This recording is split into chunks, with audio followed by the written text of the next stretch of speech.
Good night.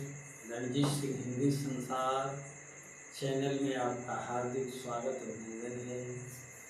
Hindi पाठक प्रेमियों से मेरा निवेदन है कि हिंदी संसार और हिंदी सफ़र में जो परीक्षार्थी रम चुके हैं वो हर युग हर काल की बातों में आते हैं। भक्ति काल के काव्यों में प्रेमाख्यान काव्य परंपरा में मलिक मोहम्मद जैसी का महाकाव्य पद्मावत जो 57 खंडों में विभक्त है।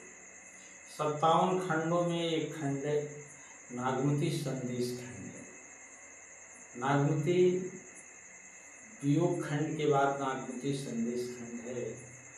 नागमती एक वर्ष पति की बिछुड़ने के बाद 12 महीनों की मौसमी कसक को झेल करके वो किस तरह जंगल में निकलती है और पक्षी जब उसकी करुण आवाज़ सुन करके उससे पूछ उठते फिर रोग को नहीं बोला आधी रात विहंगम बोला। एक रात पक्षी जो है नागमती की करुणा भरी आवाज़ को सुनकर कह रहा है हे भाई कौन दुखी स्त्री है जो पति से बिछुड़ चुकी है और इस तरह बनबन में डूब रही है, जो पक्षियों की आंखों में नींद को उड़ा देती है। नागमती कारण कह रोई आकाश सोई जो कंत बिछोई। कंत माने प्रियतम पति होता है। नागमती कहती है जो अपने पति से बिछुड़ चुकी है, जिसे रात दिन कसक के चक्कर में वियोग की आग में जलना होता है, वो कैसे सो सकती है। नागमती कहती है कोई संसार में ऐसा वीर नहीं है जो मेरे विरह रूपी संदेश को अपने ऊपर ले और सिंहल द्वीप तक जाए। ऐसे में मेरे नैन जो है आंसुओं के जग मेरे आंसुओं के आंसू कोई ले नहीं रहा है, मेरे दुखों को कोई संदेश के रूप में ले नहीं रहा है।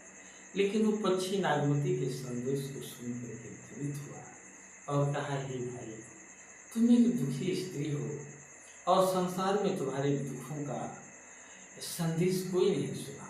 आज मैं तुम्हारे वियोग के संदेश को जानना चाहता हूँ, क्यों दुखी हो तुम।